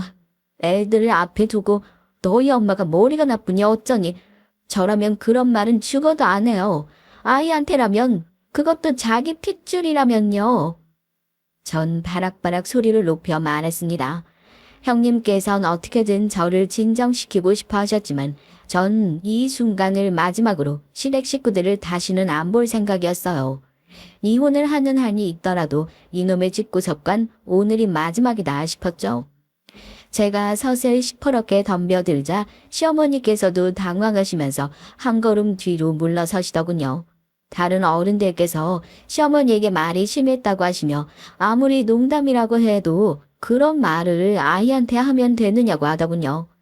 어쨌든 이 순간을 농담으로 넘기고 싶어 하는 것 같은데 전 그렇게 둘 생각이 조금도 없었답니다. 자기도 너무 흥분했어. 조금만 가라앉히고 천천히. 아니요. 전 이제 이 집 사람 안 하렵니다. 이혼 그까짓 거 제가 무서워할 것 같으세요? 저도 우리 애들도 이젠 이 집안하고 아무 상관없는 사람이라고 생각하세요. 우리 애들 무시하고 절 사람 취급 제대로 안 하셨던 거 뼈저리게 후회하는 날이 올 테니까 두고 보세요. 전 입고 있던 앞치마를 내팽개치고는 안에서 자고 있던 둘째를 품에 안고 나와선 첫째의 손을 잡고 그 길로 시댁을 나왔습니다. 나가는 길에 시아버지와 함께 차례에 필요한 제기를 꺼내던 남편을 마주했죠. 급하게 나서는 저를 본 남편은 당황하며 이게 다 무슨 일이냐고 물었지만 전 직접 안에 들어가서 물어보라고 하고는 택시를 잡아 타고 역으로 향했습니다. 저와 아이들을 부르는 소리가 들렸지만 전 끝내 돌아보지 않았어요. 갑자기 잠을 깬 둘째는 잠투정을 하면서 칭얼거렸지만 전 그저 한 손으로는 둘째를 꼭 안았고 다른 손으로는 첫째의 손을 꽉 잡고 있었습니다.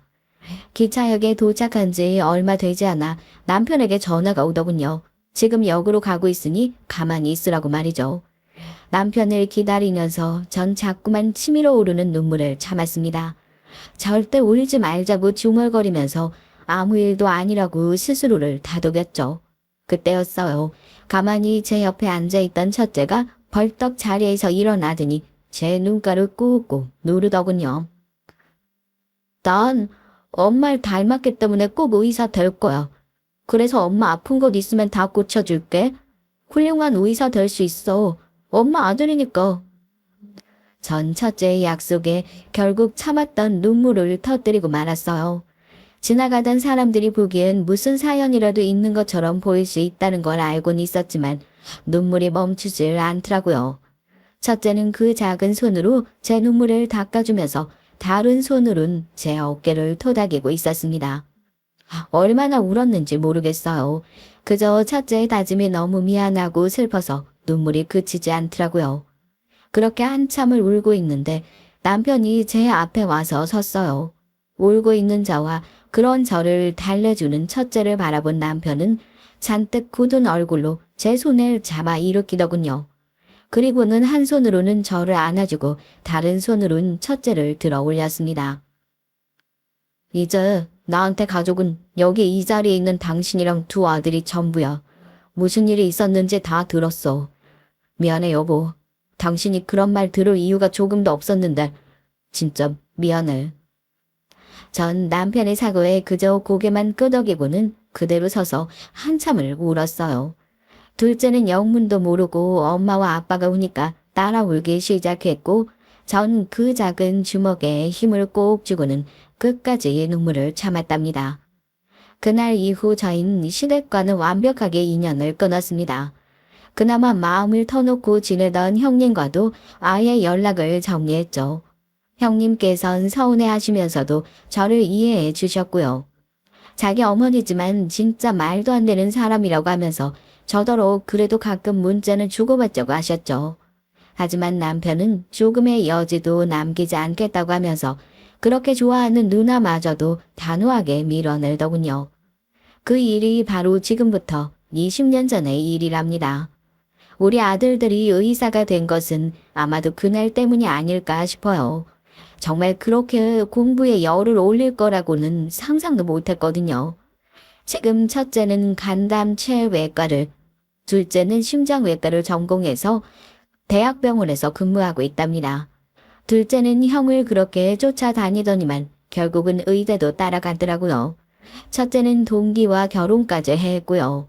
그러던 어느 날이었습니다. 남편 몰래 문자만 주고받던 형님께서 만나서 얘기를 좀 하고 싶다고 하더군요. 20년 동안 한 번도 없었던 일에 전 망설이지도 않고 형님께서 부르는 곳으로 나갔죠. 강산이 2번이나 바뀔 시간이었는데 형님은 하나도 변한 것이 없더군요. 형님은 잘 지냈냐고 웃으시며 인사를 건넸지만 그 모습이 꽤나 수상하게 느껴졌습니다. 전 무슨 일이 생긴 것이 분명하구나 싶었죠. 하지만 형님께선 좀처럼 말을 꺼내지 못하고 자꾸만 다른 말씀만 하시더라고요.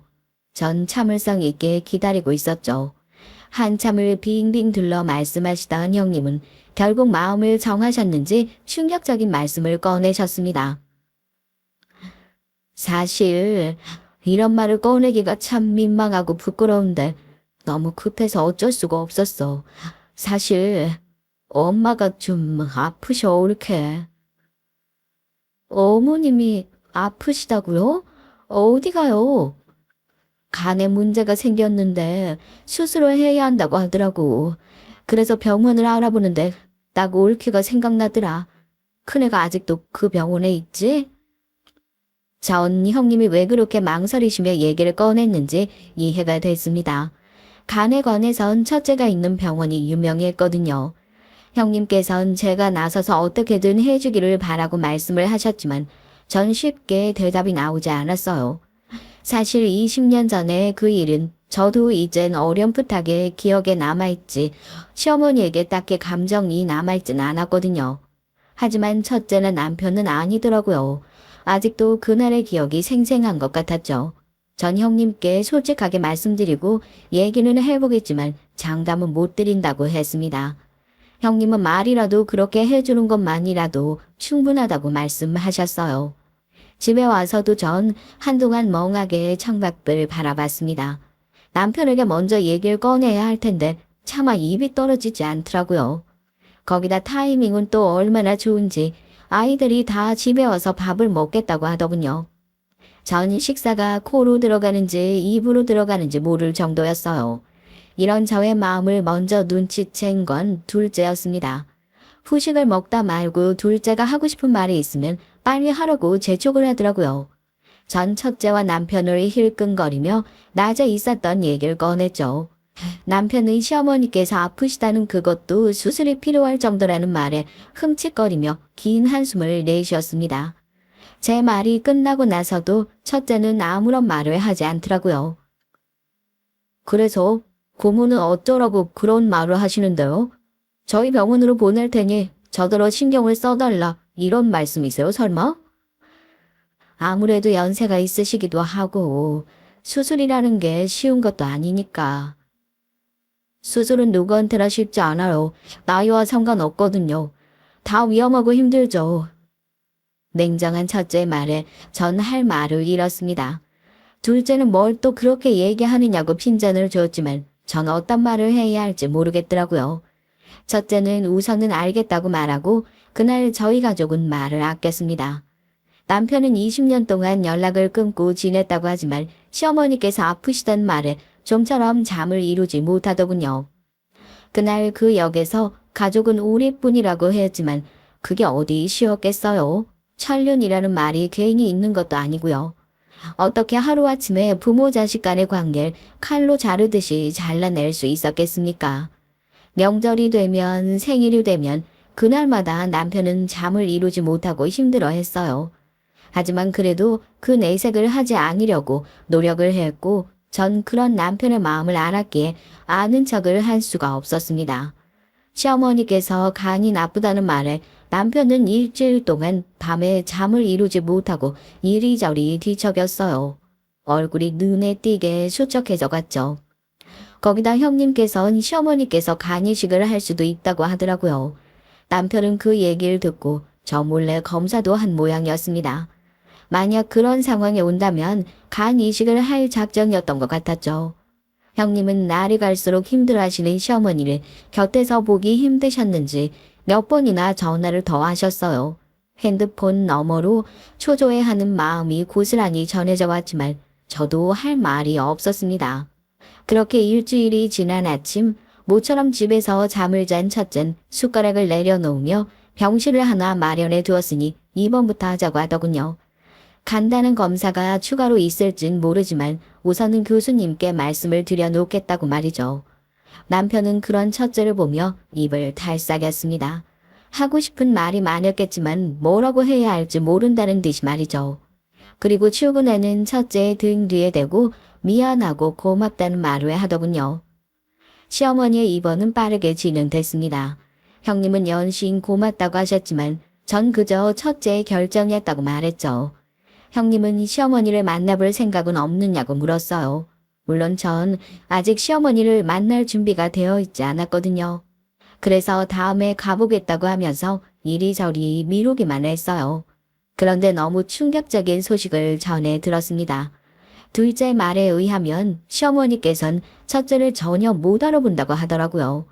마스크를 끼고 있어서 그런진 몰라도 매일 회진 때문에 병실을 방문하는데도 그저 의사 선생님 고맙다고 연신 감사의 인사를 한다고 하더라고요.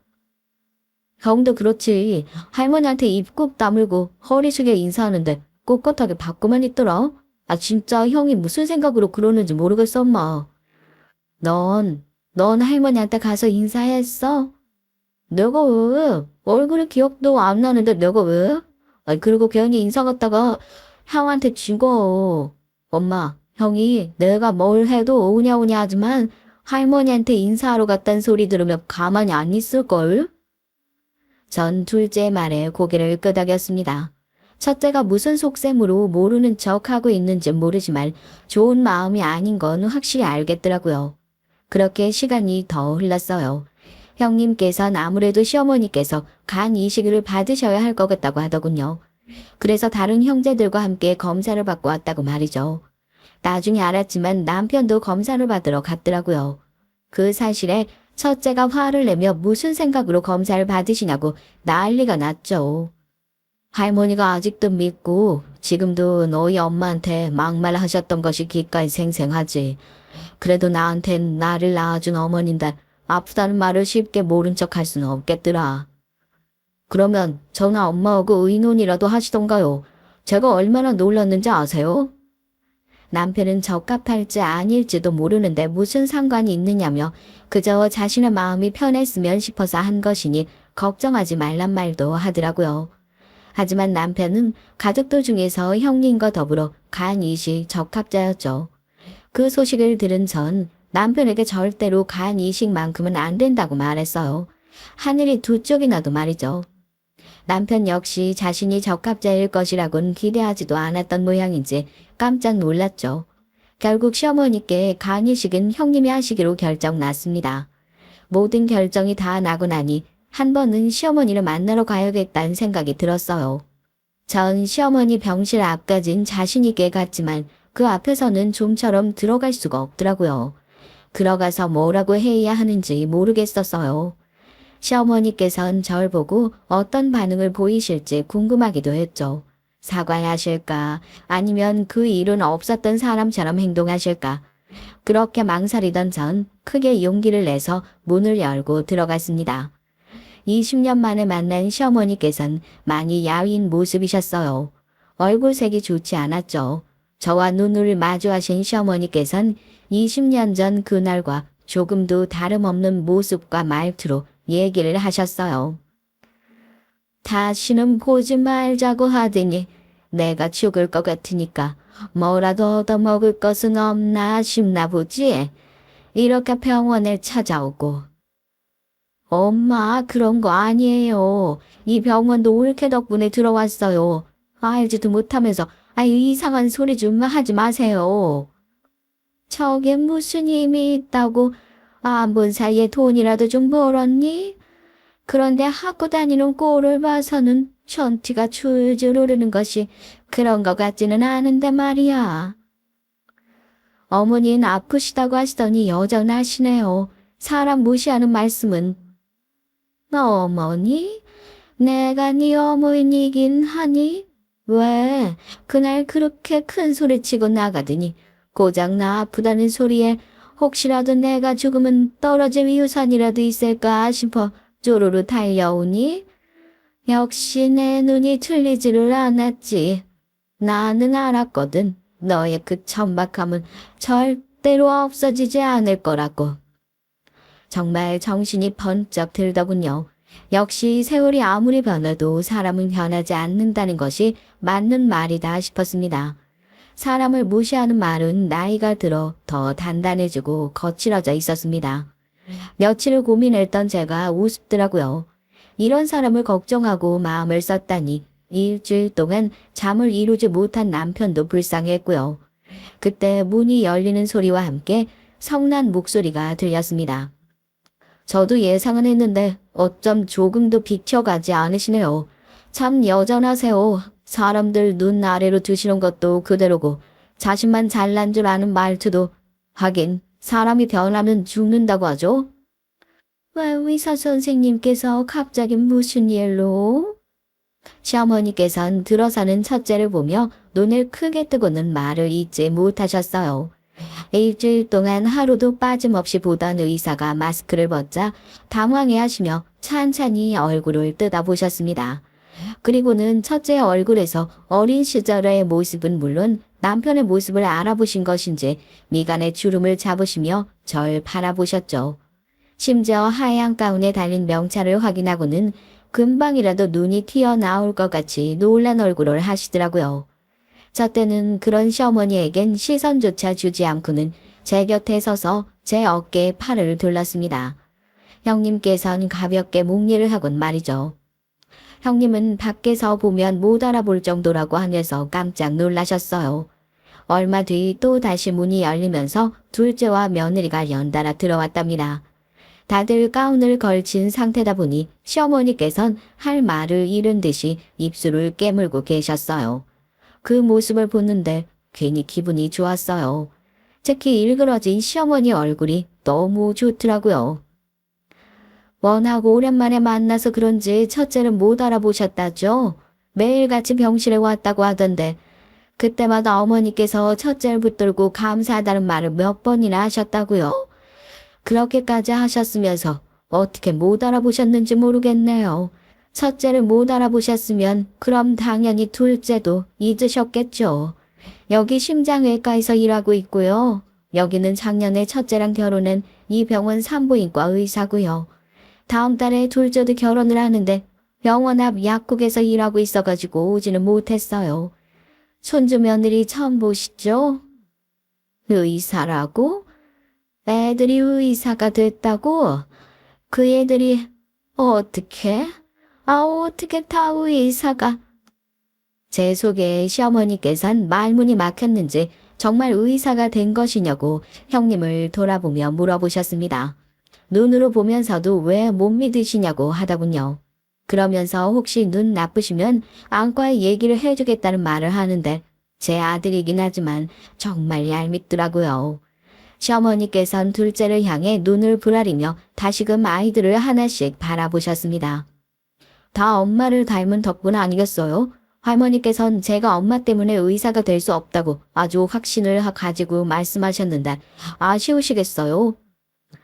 그때가 언젠데 아직도 그 얘기하고 있어. 너도 참 한참 어릴 때였는데 말이야. 한참 어린 건 아니죠. 그때 제가 초등학생이었는데요. 한 20년 정도 됐죠. 그 많은 친척 어른들 앞에서 할머니께서 제 머리를 쓰다듬어 주시면서 엄마를 닮아 의사는 못 될 테니까 포기하라고 말씀해 주셨던 거요. 제가 그 말을 어떻게 잊겠습니까? 그날 역에서 엄마가 우시는 모습마저도 어제 일처럼 아주 생생하게 기억하는데요. 그리고 제가 그 말을 잊으면 할머니께서 얼마나 섭섭하시겠어요? 명절에 덕담이라고 해주신 말씀인데. 첫째 말에 싸한 분위기가 감돌았습니다. 시어머니께선 민망한 듯 헛기침을 하시더군요.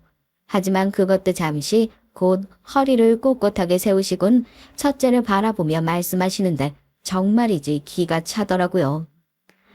그래서 내 덕분에 의사가 됐으니 고맙다고 인사라도 할 작정이냐? 아니면 나더러 말이 심했으니 사과라도 하라는 말이야? 엄마, 진짜 왜 그래요? 엄마가 잘못한 일이잖아요. 그냥 미안하다고 하고 넘어가면 될 일을 가지고 내가 왜? 없는 말 한 것도 아닌데 듣기 싫은 소리였을지 몰라도 난 거짓말은 안 했다. 그래도 얼마나 피나는 노력을 했는지는 알겠구나. 머리가 안 되니 손발이 꽤나 고생했겠어. 전 이 시어머니의 말에 정신이 아득해지는 것 같았습니다. 오랜만에 시어머니의 말 같지 않은 소리를 직접 들어보니 여전히 어이가 없더라고요. 거기다 어떻게 얼굴색 하나 바뀌지 않고 그런 말들을 하는지 정말이지 이젠 놀랍기만 했습니다. 다만 며느리 보는 앞이다 보니 얼굴이 화끈거리기는 했죠. 하지만 시어머니의 막말에도 첫째는 어깨를 으쓱하더니 별 반응을 보이지 않았어요. 시어머니께 그런 마음대로 해보시라고 하곤 병실을 나가버렸죠. 형님은 사색이 되어 첫째를 불렀지만 소용이 없었습니다. 며느리는 이미 첫째에게 다 얘기를 들었는지 방긋 웃으며 시어머니께 부디 이 순간을 후회하셨으면 좋겠다고 하고는 나가버렸어요. 둘째는 휘파람을 불면서 기억엔 없지만 왜 형이 그렇게 할머니를 싫어하는지 알겠다고 했고요. 시어머니께서 한마디 하려고 하자 둘째는 재빨리 저는 아버지가 아니었으면 인사하러 올 생각도 없었다고 말하며 제 팔을 잡아 끌고는 나가자고 하더군요. 전 둘째를 다독여 내보내고 시어머니를 바라봤습니다. 검게 변한 얼굴에 파리한 안색으로 절 노려보고 계셨어요. 아주 잘 키웠구나. 어른한테 저 따위로 말하고 의사는 겨우 어떻게 만든 것 같은데 저런 것들이 무슨 의사라고. 제 아들인 줄 모를 땐 그렇게 고맙다고 감사하다고 하시더니 제 아들이라는 걸 알고 나니까 그 말도 쏙 들어가시나 봐요, 어머니. 전 첫째에게 무슨 일이 있어도 어머니를 살려달라고 말할 겁니다. 그래서 평생 치욕스럽게 살도록 만들 거예요. 그렇게 무시하시던 제 아들 덕분에 목숨을 연장할 수 있었다는 걸 매 순간 꼭 씹어보면서 사시도록 할 겁니다.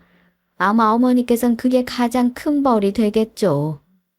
이 큰 병원에 그놈 아니면 의사가 없을까? 꿈 깨라. 그런 일은 절대 없을 게다. 전 두고 보자는 말과 함께 병실을 나왔죠. 남편에게서 전화가 오더군요. 첫째가 이미 다 얘기를 했는지 남편은 시작부터 미안하다고 하더라고요. 세월이 그만큼 흘렀으면 달라질 줄 알았다고 하면서 말이죠. 시어머니께선 자신이 첫째의 치료를 거부하면 저나 다른 사람들이 달래줄 것이라고 생각하셨던 것 같아요. 당연히 자신이 얘기를 하면 첫째가 빠질 것이라고 확신하신 모양이지만 소용이 없었습니다. 병원에 그 수술에 들어갈 수 있는 의사들이 많은 것도 아니었고요. 시어머니께선 자신의 계획과는 다르게 흘러가는 상황에 꽤나 많이 당황을 하셨어요. 처음엔 상황을 설명하던 담당 의사도 첫째에게 모든 것을 맡긴 것 같았죠. 그 상황에서 첫째는 자꾸 치료를 거부할 생각이면 다른 환자를 위해서 병실을 비워달라는 말까지 했다고 하더군요. 시어머니께선 그 말이 또 발작 버튼이 되어서 아주 병실이 떠나가라 소리를 지르다가 곁에 있던 다른 환자분들의 핀잔에 바로 입을 닫아야 했던 일도 있었답니다. 병원에선 우리 가족의 스토리가 언제 소문이 났는지 의국 사람들은 물론 몇몇의 환자들마저도 알게 됐죠. 시어머니를 앞에 두고 흉을 보는 사람들도 많아지자 시어머니의 스트레스는 극에 달하기 시작했어요. 당연히 시간이 지날수록 시어머니의 경과는 점점 나빠지기 시작했고 그 고통이 더 심해졌죠. 결국 시어머니께선 첫째를 붙들고 말을 하셨습니다. 내가 잘못했다. 살려다오, 살려줘. 아이고, 제발 아픈 것 좀 끝내줘. 저한텐 죽어도 치료 안 받는다고 하셨으면서 갑자기 왜 그런 말씀을 하세요? 그냥 다른 병원으로 가시면 된다니까요. 아니야, 네 할미가 잘못했다. 구해줘. 아이고, 살려줘, 제발. 고통에 겨우 말을 이어가시던 시어머니께선 힘없는 두 손을 비비며 애원까지 하셨죠. 결국 그렇게 거절하던 치료를 받아들인 시어머니께선 수술까지 일사천리로 이어졌답니다. 당연히 그 수술은 성공을 했고요. 수술에서 깨어난 시어머니에게 전 전에 했던 말을 다시 속삭였습니다. 평생 누구 덕에 살았는지 꼭 씹어보시라고 말이죠. 자기가 그렇게 무시했던 사람의 손에서 다시 삶을 얻은 기분을 만끽하라는 제 말에 시어머니께선 몽롱한 상태에도 인상을 쓰시더라고요. 그런데 어쩌겠어요. 그게 사실인데 말이죠. 아마 시어머니께선 정기검진을 받을 때마다 상기하시겠죠. 이 모든 순간을 말이에요. 마지막까지 제 사연을 들어주셔서 정말 감사합니다.